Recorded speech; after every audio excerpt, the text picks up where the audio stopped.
Hello use, कैसे हैं आप। आज दो चीज़ें डिस्कस करते हैं। एक जीआईडीसी की थोड़ी सी बात रह गई थी, वो करेंगे, और उसके बाद जो पावर सेक्टर में गवर्नमेंट का एग्रीमेंट हुआ पावर सेक्टर प्लेयर्स के साथ, उसकी इम्प्लिकेशंस को ज़रा जस्टिफाई करने की और बात करने की कोशिश करेंगे। जीआईडीसी की बात ये थी, जब मैंने कहा कि मुझे एफएफसी की और दूसरे फर्टिलाइज़र सेक्टर की फाइनेंशियल स्टेटमेंट में नज़र नहीं आया, तो उसमें बैलेंस शीट में तो नज़र आ रहा था, लेकिन जो इनकम स्टेटमेंट है, क्योंकि कोई भी जब अकाउंटिंग या इस तरह का इंसिडेंट होता है तो उसके डबल इम्पैक्ट होता है, डबल एंट्री सिस्टम के तहत। पहला उसका बैलेंस शीट पे होता है, दूसरा इनकम स्टेटमेंट में होता है। तो बैलेंस शीट में तो उन्होंने पेबल्स में शो किया हुआ है, लेकिन इनकम स्टेटमेंट में अभी शो होना है। वो मेरे ख्याल से जब बात क्लियर हो जाएगी कि इंस्टॉलमेंट्स 24 किस तरह पे होंगी और जो कंडीशंस थी उसके साथ, कि गवर्नमेंट एक बार वर्क अंडरटेक करेगी जो एग्रीमेंट में लिखा हुआ था, तो उसके बाद ही वो पे करना स्टार्ट करेंगे, वरना एग्रीमेंट ही डेड हो जाएगा। तो उसके बाद मेरे ख्याल से वो एक्सपेंस आउट करेंगे। अब लोग पूछ रहे थे कि ये फर्टिलाइज़र का क्या बनेगा। अभी ये तो ख़ुद उन कंपनीज़ को भी प्रोजेक्शंस में होंगी बात, और लेकिन एक चीज़ है एफएफसी और ईफर्ड की अगर बात करें, तो लोग इन्हें किस लिए लेते हैं।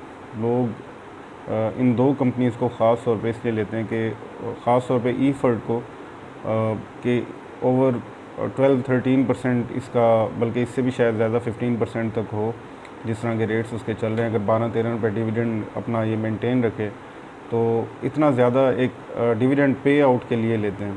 तो अगर इनको कैश फ़्लो का ज़ाहिर है, बिलियन ऑफ रुपीज़ इन्होंने पे करना है, तो कैश फ़्लो की तो प्रॉब्लम आएगी।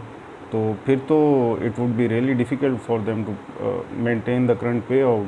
तो ये क्या करेंगे फिर, एफएफसी भी और ये भी, फिर तो इनके रेट काफ़ी नीचे आ जाएंगे। तो ये एक चीज़ थी। और दूसरी एक ये भी चीज़ है कि फर्टिलाइज़र और बैंकिंग दो ऐसे सेक्टर हैं जिनको गवर्नमेंट की पूरी प्रोटेक्शन और सपोर्ट हासिल होती है, क्योंकि अगर फर्टिलाइज़र को गवर्नमेंट कवर प्रोवाइड ना करे तो फिर एक फूड सिक्योरिटी का इशू आ जाता है। अभी हमने देखा कल हमाद अज़हर साहब जो फेडरल मिनिस्टर हैं, उन्होंने अनाउंस किया कि यूरिया का सेल्स बढ़ रही हैं, यूरिया की जो कंजम्पशन है वो बढ़ रही है फार्मर्स की तरफ से। तो इसी वजह से उन्होंने फातिमा फर्टिलाइज़र और एग्रीटेक का प्लांट भी ऑपरेशनल करवा दिया। तो गवर्नमेंट इस तरह कई तरह के रिलीफ पैकेजेस दे के ये करवाती है। अब देखते हैं इनको कैसे गवर्नमेंट करेगी प्रोटेक्ट, क्योंकि गवर्नमेंट ने बड़ी बेदिली के साथ सुप्रीम कोर्ट में रेफरेंस फाइल किया था जीआईडीसी एक्ट का। कुछ इन्वेस्टिगेटिव जर्नलिस्ट पीछे पड़ गए थे, गवर्नमेंट का मूड नहीं था। तो जैसे हम देख रहे थे पहले भी, तो अभी इसके अलावा जो अगर इसकी बात करें कि पावर सेक्टर की, तो पावर सेक्टर में ये है कि लोग कह रहे हैं कि इनकी प्रॉफिटेबिलिटी डाउन हो जाएगी, कि ये पॉजिटिव है या नेगेटिव है। तो ये दोनों पार्टीज़ के लिए अच्छा है, गवर्नमेंट के लिए भी और जो ये बिजली बनाने वाली कंपनी है इनके लिए भी। वो कैसे, गवर्नमेंट के लिए तो अच्छा इस तरह हो गया कि गवर्नमेंट ने रीनेगोशिएट कर लिया एग्रीमेंट्स और कम यूनिट प्राइस पे आ गया। इससे पहले इनकी जो गेंस थे, जो प्रॉफिट्स थे, जिस रेट पे ये गवर्नमेंट को बिजली बेच रहे थे, वो अनरियलिस्टिक थे। जो पहले वाली गवर्नमेंट थी वो काफ़ी उनके करप्ट स्कैंडल्स थे, इस वजह से। इनके भी होंगे, सामने आएंगे ऐसा ऐसा, लेकिन इस पॉलिटिकल बहस नहीं कर रहा, जस्ट बता रहा हूँ आपको।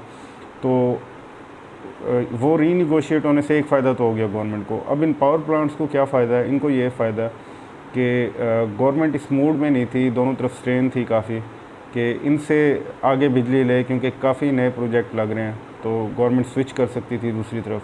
तो एक एम्बिग्विटी सिचुएशन थी, एक डाउटफुल सिचुएशन थी इन पावर प्लांट्स के लिए भी, पावर कंपनीज़ के लिए। तो वो अब क्लियर होती जा रही है सिचुएशन, क्योंकि चाहे थोड़े से प्रॉफिट डाउन हो, लेकिन सर्कुलर डेट का इशू ख़त्म हो जाए, और उसके अलावा एक स्टेबल सिचुएशन हो जाए, एक गोइंग कंसर्न नज़र आए कि आगे भी, क्योंकि गवर्नमेंट अगर नहीं लेगी इनसे बिजली तो इनको बंद करने पड़ेंगे, बिलियन ऑफ रुपीज़ की इन्वेस्टमेंट्स हैं इनकी। तो इस तरीके से सिचुएशन थोड़ी क्लियर हुई है। अब देखें, अगर ये 2 रुपये भी और डिविडेंड दे दे, कैपको की बात कर रहे हैं तो 1.5 रुपये ऑलरेडी दे चुकी है, तो 3.5 रुपये, तो इसकी फिर भी ये प्राइस, करंट प्राइस कम है।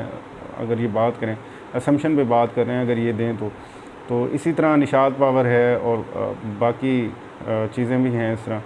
लेकिन अब ये आने वाले दिनों में हम देखेंगे कि ये इनका क्या बनता है। और बस अब जिस तरह मैं पहले भी कई बार आपसे अर्ज़ की, अपना बैलेंस पोर्टफोलियो रखिए। ये GIDC जैसी एक अननोन चीज़ें होती हैं जिनका किसी को इतना क्लियर पता नहीं होता कि क्या होगा, तो फिर इनका इम्पैक्ट आता है।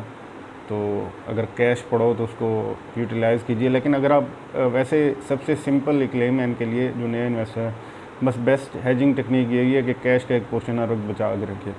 लेकिन इसके अलावा आप थोड़ा सा अगर इस तरह चलें, जैसे SNGP के भी शेयर होते हैं, फर्टिलाइज़र के भी होते हैं। जैसे मैंने SNGP जब ये 53-54 पे था, 54 रुपये के आसपास, 55 के, तो तब मैंने एक वीडियो बनाई थी SNGP की। अभी भी वीडियो वो मौजूद होगी, कैपको एंड SNGP, तो मैंने पिन भी की हुई है वो। तो उस वीडियो में मैंने इसलिए कहा था कि अपना जितने ज़्यादा इसके प्रॉफिट्स आ रहे हैं, ये अपना 52 वीक्स न्यू हाई बना सकता है। तो इसलिए मैं ये कह रहा था कि अगर वो शेयर भी आपके पास होता, तो अगर फर्टिलाइज़र को नुकसान हुआ है तो उन्होंने पैसे, SNGP को फ़ायदा होगा, उनके पास पैसे आएंगे। तो वो शेयर आपने देखा इस डिसीजन के बाद अपर लॉक पे चला गया, 59 रुपीज़ पे चला गया। तो इस तरह की टेक्निक्स भी आपको फ़ायदा देती हैं। Thank you very much.